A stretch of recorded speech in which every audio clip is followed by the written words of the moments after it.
what we think about Canadian history. We're reframing our role as members of the Catholic Church.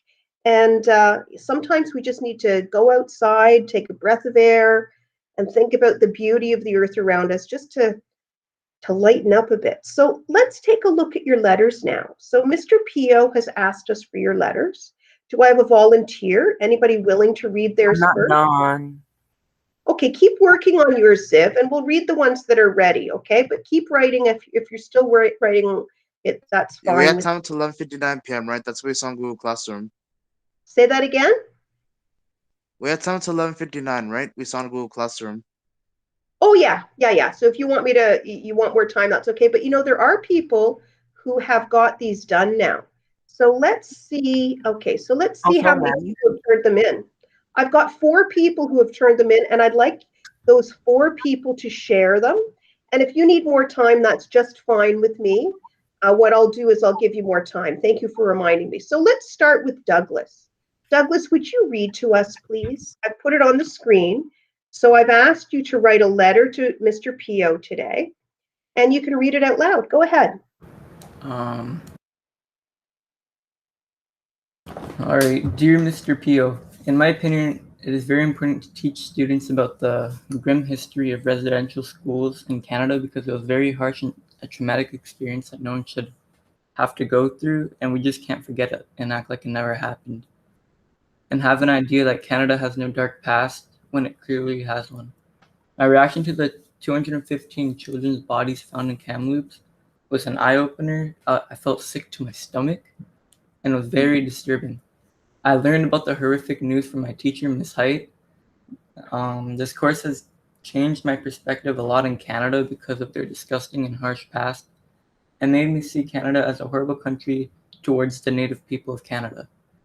This course is more important than ever because it teaches a lot about Canada's past, it teaches us about Canada's Indigenous heroes, and the course educates you a lot and becomes more aware of things you can't learn from other courses or news. You may use my response for the paper. Sincerely, Douglas Aguilar. Nice. Okay, let's go on to the next one. Okay. And what we'll do with these is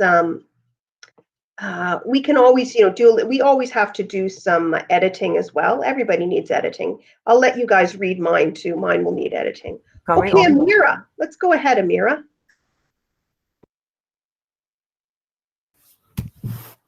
Dear Mr. Pio, it is utmost of importance to teach students about the horrible history of residential schools in Canada. So these students can learn about the history of how Canada has inflicted pain on the Indigenous people, and now that infliction is still causing them so many pain. How it has torn so many families apart, and the traumatization it has caused them. The residential schools might have been closed down, but the pain and traumatization those children and families suffered will forever live with them. Not only residential schooling, but the rest of the horrible things that they have done to them. Residential schools are only a fraction of the pain that Indigenous people have suffered. My reaction to the 215 children bodies in Kamloops was very devastating. I was very sad, yet not surprised that those children were found there due to the gruesome pain of residential schooling.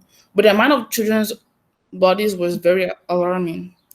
Where I learned about this atrocity was from the newspapers, and articles, and most especially from this course. This course has really changed my idea of Canada and of the Catholic Church a lot. It has really shown me the history of what they've done and how they have negatively scarred Indigenous people, and how they try to tear down and erase Indigenous people, their history, and culture. Absolutely, I give you full permission to use my response in the newspaper. It will actually mean so much to me. Wonderful. Okay. See, you guys, the pen is mightier than the sword. Wouldn't it be great if you published these? Okay, let's go to John Michael next. Sorry, I missed if I didn't make it to 11. My head's not working straight today. Okay, I don't even know who that was. We're just reading this. Okay. That was me, Miss John Michael. Okay, so are you ready to read for us now?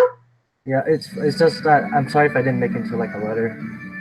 My head's That's not right. straight. My head's not straight today. That's fine. That's fine. Go ahead. Answers to the questions. Number 1.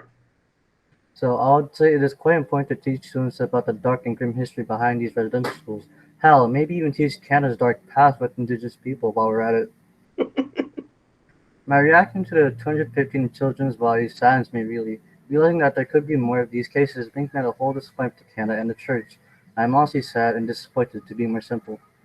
I learned about all this from my great teacher, Miss Heit, which I am glad she was the one who told me. If it wasn't for her, this atrocity would be hidden from me and would fly past like the wind. Honestly, this course had changed my idea of Canada. I always thought of Canada as a nice country to live in, but after hearing its past, this country has too many secrets hidden within it, which is really sad for me that they don't do anything about it. The Catholic Church is a whole new topic. At first, kids mostly follow the religion that their parents follow. I, as a kid, until 13 years old, followed my parents. Later on, I didn't have much care for it. I would still have to do rosary and stuff with my mom. But after hearing this, I really dislike the church for what they've done to these innocent Indigenous people. And lastly, I'd say no. I want to keep this topic private rather than making it public. Fair enough. So how do you feel? You do not want me to send this to Mr. Pio? Yeah, it's fine. Okay, we'll keep yours behind, and it's now noted, I'm recording this, that you do not want yours published. Okay, so do you want to read your last paragraph here? Because you've done such a good job. Do it. Honestly, this course does feel important. The reason for that is it helps us look more into our country, learns more about the Indigenous people, which they are not much talked about, and gives us some truth about Canada and the Catholic Church. It helps us look more into our country because of how it shows the bond between Canadians and Indigenous people in the past and maybe even the present. This course even helps us learn more about the Indigenous people, which I say are interesting, yet they're not talked about much due to the racism and hate they get from us settlers. Lastly, it also gives us the truth behind what Canada and the Catholic Church has done, which I don't want to talk about. In conclusion, I feel that this course is important because it helps us look more into the bond our country has with the Indigenous, helps us learn more about them, even though they don't get acknowledged due to hate and racism, and giving us the truth behind Canada and the Catholic Church, which I don't want to talk about. I understand that. It's very painful. Okay, so let's go to Brandice next. Okay, so Brandice, let's see your letter. Okay, so you're writing your thoughts. Go ahead, Brandice. Okay, it is important to teach the students about the history of the residential schools in Canada. Before this course, I didn't know anything about residential school and what was happening in them. If they start teaching about residential school to the younger generation, we can make a big difference and make changes to this country. Because we are the future of Canada. And if they don't teach us about things like that, we won't know. When I first heard about the 215 children bodies found in Kamloops, I was shocked. I didn't know what to say or do, but when we had the meeting with David Maracle and he was playing his music, I started to remember the 215 children. I started to question myself, what could those kids have done? Who killed them? How many of those kids are the same age as me? I learned about what happened from my teacher because I didn't watch the news. This course did change my idea of Canada and of the Catholic Church unit, Catholic Church. Until Canada starts making big changes to the First Nation, and the Catholic Church needs to apologize to them. I would like for you to use my response in the newspaper. Okay, and your name is on it? Let's see, Brandice. Make sure you put your name on it. Add your name. Put my name on it. Yeah. Okay, so make sure your name is on it. Okay, is there anybody else? Because I'm recording this, and what I'll do is I'll send the recording to Mr. Pio, and on the recording it's very clear, John Michael, that you do not want him using yours. The whole thing about the church is very controversial because we have to remember we're the Toronto Catholic District School Board. And if we don't talk about this, Catholics, then, you know, if you don't question your faith, then I start to wonder, is it a cult? You know, we all need to be able to question things. We need to be able to question authority, and you guys need to be able to question, you know, you should be able to question your teacher, you should be able to question your priest, you should be able to question your school board. The doctrine. You should be able to question your government. Yeah. Ziv, you wanted to say something. Go ahead, Ziv. No, I said you should question the doctrine of the religion as well, because that's the fundamental values where the religion is built on. Yeah. But the other thing is, I mean, this is the part I'm struggling with. I'm going to be really honest with you guys. Like, I am a spiritual person. I do, even though this is all terrible, I still believe God exists. Whether you call God the creator, or you call God, you know, Mother Earth, or you call God something else, I still really believe in God. So this has shaken me up on what I need to do in my responsibility. Who here was at the Mass this morning? I had the other class this morning. We tuned into the Mass at 9:15. Is there anybody here who was at the Mass? No. No? So your morning teachers did not bring you to the Mass this morning? No. No, Interesting. miss, because my I teacher. was there. Oh, okay. So let's have one person at a time. So Ziv, you want to go first, and then I think it was John Michael after that. Go ahead, Ziv. So basically, we had a mass. My teacher had the wrong schedule, so we started mass at the, beginning, like 9. Mm-hmm. And when he heard that the schedule was changed, he was disappointed, and he was trying to bring us to the mass that was in the schedule, and he couldn't make it because it's the link doesn't work. So yeah, and we didn't get to the mass. Oh, that's frustrating. So who was your teacher? Who was that? Tochito. Yeah. So he tried. I went through the same thing this morning because the schedule said one thing and then the mass link was a different one. And fortunately, one of my students, it was Yvette. Do you guys know Yvette? I recorded this morning. I know her. Yeah. So Yvette asked me to check. So I did. And the mass had started at 9:15. We missed the first 5 minutes, but we managed to jump in and we got to hear the end of the first reading and then all the way to the end. So we do have some opinions on that, and they are doing they're doing a response to the mass. You guys are doing a response to the letter to Mr. Pio. But if you want to look at it, I recorded. I can give you that recording.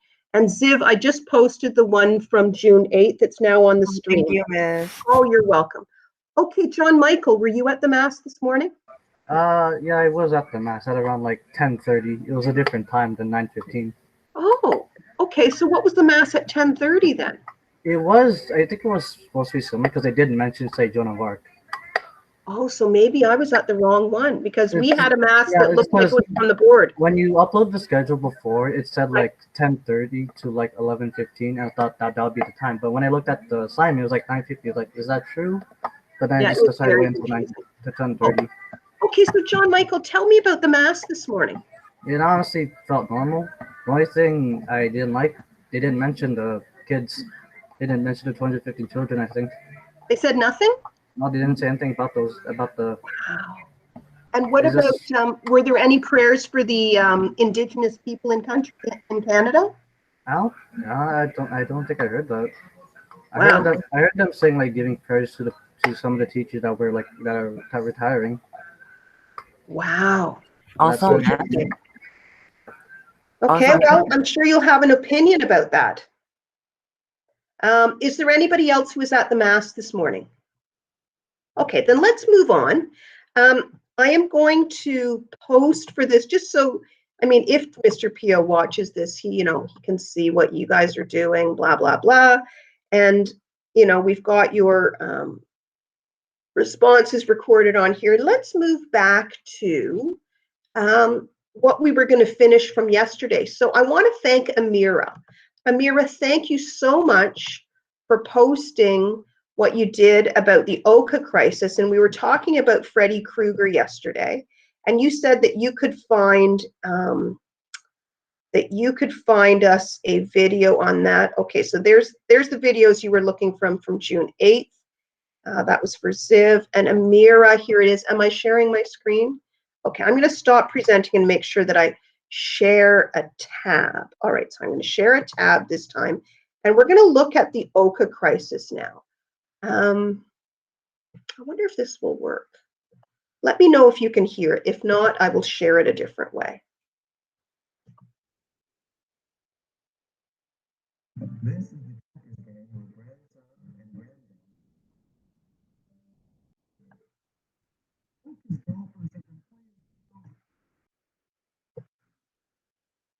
Can you hear it? Hello? No. No. So then what I'll do is I will, I'm going to open it in a separate tab then. I'm going to copy it. I'm going to open it in a separate tab. I'm putting it in the tab. I'm talking to myself. And the Oka crisis is up now. I'm coming back to the meet. I'm still recording, and now I have to stop sharing.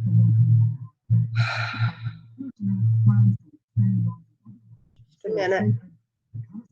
All right. I'm trying to do too many things at the same time. It doesn't work when I do that. Okay. I'm back at the meet. I'm opening. I'm sharing a tab. Oka crisis. I'm going to share. I'm going to turn on the closed captions. I'm going to go back to the beginning of this. Oops, back to the beginning of the video. And now I'm turning off my microphone. If it doesn't work, if you can't hear it, let me know.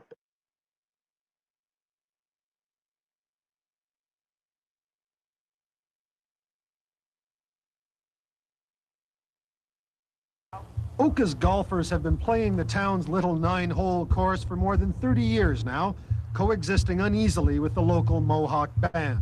But when the course announced plans to expand onto other land considered sacred, the Kanesatake Mohawks took to the barricades, and they've been there ever since. It was a bloody day at the Mohawk Indian community in Oka, Quebec, near Montreal. Provincial police in riot gear stormed the barricades the Mohawks had set up. There were clouds of tear gas, a hail of bullets, and in the midst of the battle, a policeman was killed. Tonight, it's a standoff, the situation very tense. What kind of people are you? There's children here and you're shooting tear gas at us. As promised, the Army rolled into Oka and Chateauguay today. Police barricades that have stood for 41 days were quickly removed, replaced with barbed wire, much heavier firepower, and solid armor. The Mohawk warriors who had so often threatened armed resistance were simply herded ahead of the rolling armor. From here on in, I guess we're going to be burying each other. The warriors were nearing hysteria at the sight of soldiers near their tribal cemetery. Get back! Get back! Hey! Then something remarkable. Mohawk women assumed command and cleared their men. You get back and stay back. Kick your ass. Run! Shoot! Get him out of here! Shoot! Back!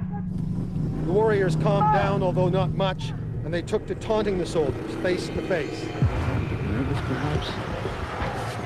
Do you think? You nervous?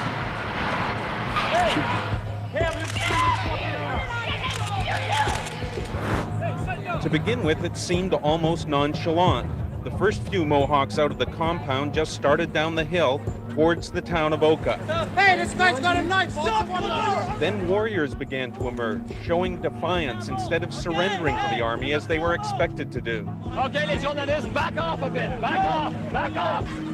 The Mohawks who managed to get through the army lines walked smack into the arms of the waiting Quebec police.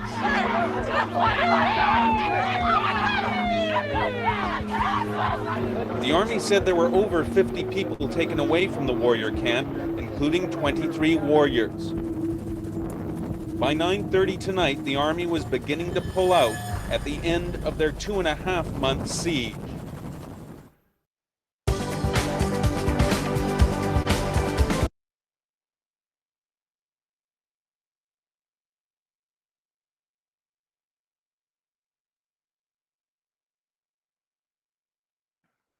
Could you see that? Yeah. Could you hear that? Yeah. Yes. Okay. So thank you, Amira. What I found really interesting, that's the second time I've watched it, and there's something I want to point out. So first of all, what year did the Oka crisis happen? September 1990. 1990, yes, okay. And if I go back, and there was something in that video, because it's interesting to look at the point of view. We're going to look at this again, and I'm going to go back to, there was a moment here, I'm going to have to reshare it, but there was a moment here where we've got it from the Army's point of view. We've got a little bit from the Mohawk point of view, but there was something else there that they did not highlight, and I want to show you again. So let me find the tab again. Oh, I really am getting tired. I've been on this computer all day, and I'm going to calmly open this, open a tab. I'm going to find the right. Okay, let me find the new tab first. Amira, I'm looking for the wonderful clip that you shared with us, because there's another one. You did your project on Wanique Horn Miller, and I want to point out that what I found in watching that video, and I didn't notice it the first time, but I just noticed Wanique Horn Miller is in that video, and I want to show it to you. It was at about 2 minutes. I'm going to copy this. I'm going to put it up here, and I'm going to show it to you twice, and then I'm going to show you something else that we're going to see from a different point of view.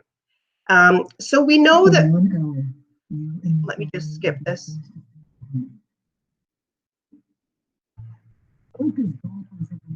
Okay, I'm coming back, and now I'm going to share. And you guys remember who Wanique Horn Miller is, right? Amira, do you want to remind them, who is Wanique Horn Miller? She's an athlete, an activist, and a commentator. Wonderful. And there she is right there. There's a 10-minute video I'm going to show you that's from her point of view. Now, this is from 5 years ago, and her video is 10 minutes, so I want to make sure that we've got enough time there. So you guys can see this, right? It says near Oka, Quebec. What are these guys doing? What's he doing? What sport is he? They're golfing. Yeah, They're golfing. Yeah, so we know that the Oka crisis was over a golf course, right? So these guys wanted to build, they only had 9 holes, and they wanted to build another 9 holes in a clubhouse. And the Mohawk Cemetery was in their way. Okay, so then we get into the Oka crisis, and I said it was somewhere around 2 minutes. Okay, so I'm going to go to 2 minutes. So you understand, like, there's the Mohawk flag. And we saw in that clip the first time through that the women are starting to pull their men back. They are afraid that their men are going to get killed, right?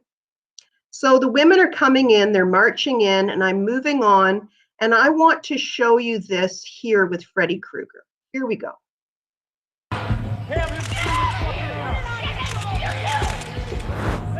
To begin with, it There she seemed is. almost nonchalant.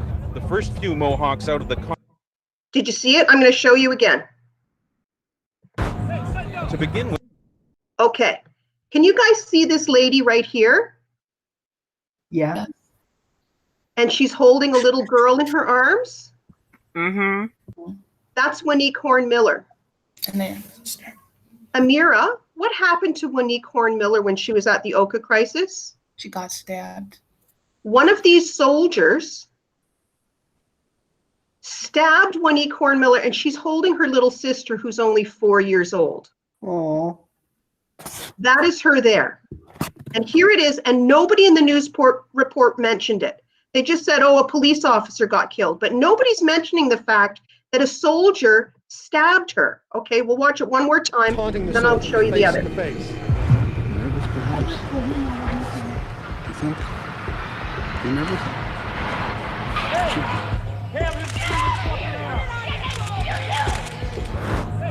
To begin There with, she it is. seemed almost nonchalant. The first few. Okay, now I'm going to show you from her point of view what happened. Okay, so you saw it from of Wanique the Horn news Miller, point of view. stabbed in the chest by a Canadian soldier holding her 4-year-old sister, went viral before going viral was a thing. Okay, so I'm coming back. I'm going to share it now, and you're going to see the difference that point of view makes. I want you to see what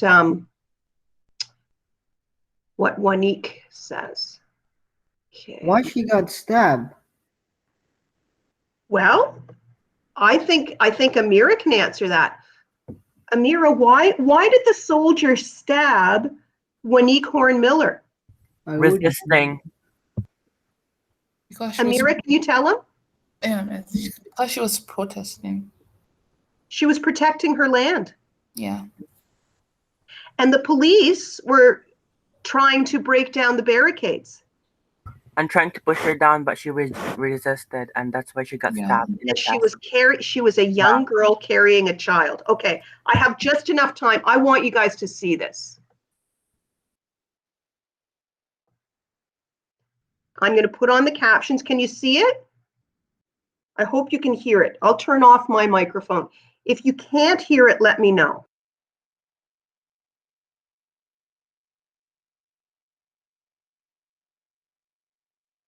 This image of Wanique Horn-Miller stabbed in the chest by a Canadian soldier holding her 4-year-old sister went viral before going viral was a thing. It happened during the Oka crisis, a standoff that lasted 78 days. It was a bloody day at the Mohawk Indian community in Oka, Quebec. It all began when the town of Oka planned to expand a golf course on territory natives consider sacred. When a band of Mohawk warriors set up a blockade, chaos ensued and a Quebec police officer was killed. The army was called in. From here on in, I guess we're going to be burying each other. Horn-Miller was just 14 at the time. Sports was her salvation. Sport literally saved my life. She considered quitting after the stabbing. Coming close to death like that, you kind of go, okay. But instead became even more focused. There it is. In 1999, she represented Canada at the Pan Am Games. Canada wins the first gold medal in Pan Am water polo. And in 2000, competed at the Sydney Olympics. That was Wanique Horn-Miller crashing the nets. She's still an activist involved in today's Native rights movement. Still inspiring others in sports, too. No longer competing, she was Canada's assistant chef de mission at this summer's Pan Am Games in Toronto. I sat down with Wanique Horn-Miller yesterday in Toronto. Lovely to meet you. Nice to meet you, too. Oka, 25 years ago, some people say it was sort of the beginning of awareness, really, in Canada about Native rights issues. I wonder, Idle No More is a big deal now. Yeah. Do they know about Oka? Do they?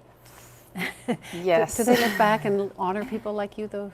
You know what? Idle No More is a phenomenal movement. I mean, Oka happened at a time when, before social media, and it spread like wildfire. It was a time, it was important for this country to go through that. It was painful, but they had to be shaken into, a consciousness that Indigenous issues were important. They were important because as long as we ignore them, they were going to fracture the foundation of this country, always.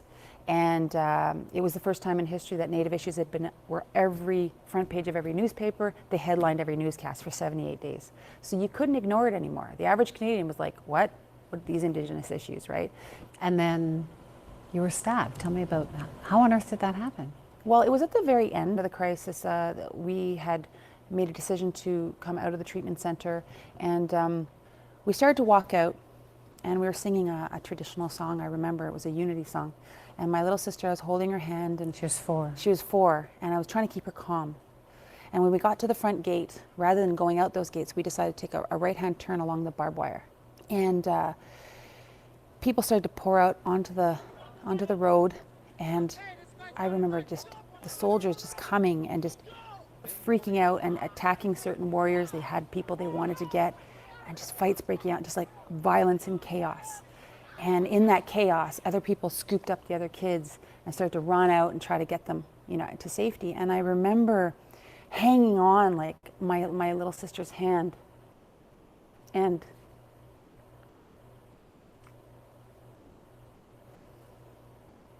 she, sorry, I'm a mother now, and I'm a mother, and I know cries. I know what they sound like. I know what it sounds like when when a child is scared or hungry or tired. But there was a sound that she started making, that was so terrified, like she was gonna die. And it's a special sound that she just looked at me and her eyes were big and filled with tears, and her face was filled with terror. And she just started to scream and scream. And I can still hear it. And I looked at her and I just said, I gotta get her out of here. And there was a young soldier standing there, and he looked terrified. He was frozen solid. And I looked at my sister and I said, he's not gonna hurt us. He's not gonna hurt us. And he let me walk out onto the highway. And I was pushing, and I pushed my way to the media barricade. And when I got there, I recognized a soldier. And I remember him from a couple weeks earlier not allowing my school books in. And when I got there, I remember saying, I know you. And I pointed at him and I pulled my sister behind me. And then suddenly I got hit in the chest. And it was like the wind was knocked out of me, kind of that feeling on a schoolyard when you get punched in the chest. And I kind of bent forward, and then someone kicked my feet out from underneath me. And my little sister, I grabbed her to protect her.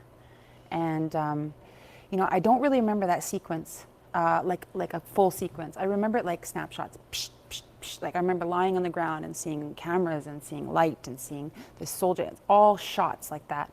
And I didn't quite understand why until many years later when I went to see a PTSD therapist. She said, you were in such terror. And that picture, you can see my face. I'm in so much pain, terror, and fear at the same time that my mind just was just shutting down and trying to protect me. So it really changed you, because for a while it sounded like you were trying to hide away afterwards. Yeah, I really did. I had horrible PTSD, so nightmares and anxiety attacks and shaking. I remember just shaking. I couldn't hang on to anything. And for days and days, I stayed in my room. I covered my windows up with blankets, you know. And my mom, she let me sit in that room for 6 days. I only came out to go to the washroom, get food, and go back in. And on the 6th day, she came in and she sat down on my bed and she asked me, so what do you want to do? And I said, I don't know. I don't know. I want to stay in this room. I'm safe here. And I just don't want to go anywhere. And she said, well, no one would ever blame you, you know, for staying here. You know, but she actually reminded me of this dream I had since I was a kid to be an Olympic athlete. And, you know, I was starting to show signs of that. You were at a that champion age. swimmer already. I was already provincial champion in swimming. I had city records in running. I was just starting water polo. I was showing that I was pretty good at water polo. And she looked at me and she said, well, you have this dream, and if you give up now, you're handing that dream over to that soldier. And for the rest of your life, you're going to be his victim. So she said, well, you know, I'll support whatever you decide. Just let me know what you want to do. And she started walking out of the room, and then she turned around and stared at me and she said, but you remember, I never raised you to be anybody's victim. And then she walked out of the room. And I was like, by that statement, I went, oh my God, you know, not fair, but it was what I needed to hear. I needed to hear that I didn't want to be anybody's victim. I couldn't live with that. And so, you know, I went back to water polo 2 weeks after. I went back to school.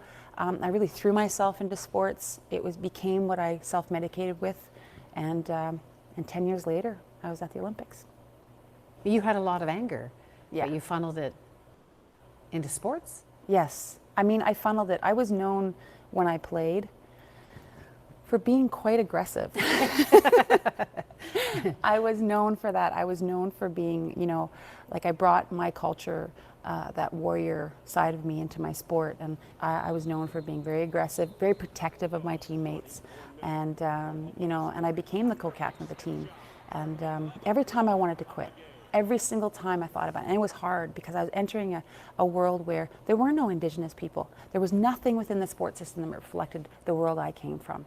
And I faced racism, I faced all those things. And every time I wanted to quit, I thought, first and foremost, my little sister, who watched every move I made, and I wanted to show her how to succeed.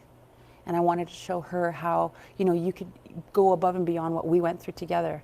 And so I did it for her. She was my reason for never quitting. Do you think Canadians better understand the fight?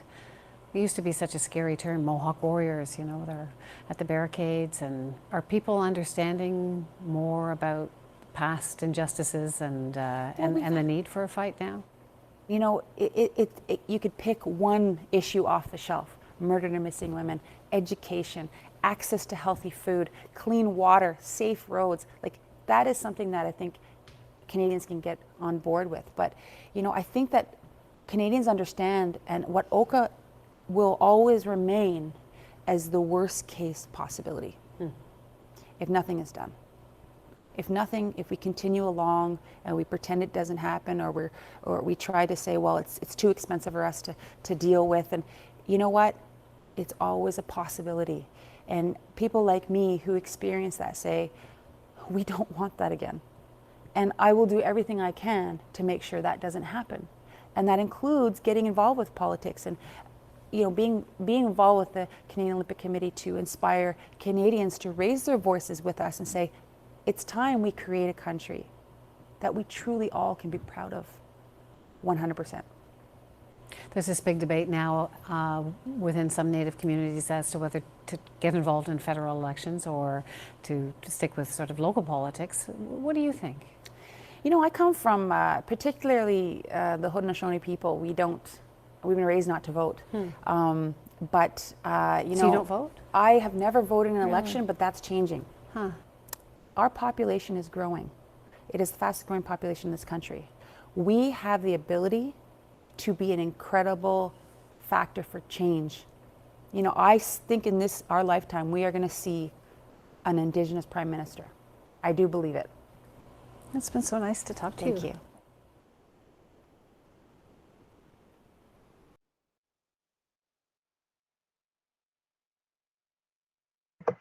Isn't she amazing? Oh, okay, so we have 8 minutes left. Now you've seen that video from 2 different points of view. What did you think, Amira?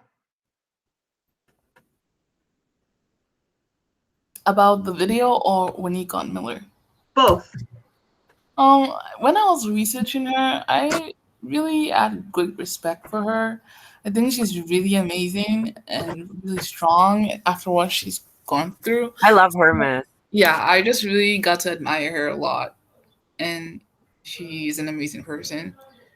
I agree. And And she keep going. Yeah. And I loved what she said, and her mother was so strong. She said, I didn't raise you to be anybody's victim. So we have to listen to those words of wisdom. So there's Winnie Miller. She's a Mohawk warrior. She's a positive role model. She's a woman, a strong woman. She's Indigenous. And then we look at David Maracle and Kimberly Maracle, and the two of them, again, strong men, strong women. And they're not victims. They're out speaking and educating and using the beauty of culture to raise Canadians' awareness. So I'm right back to, does this course matter? Well, I think you can get my point. I think this course really, really matters.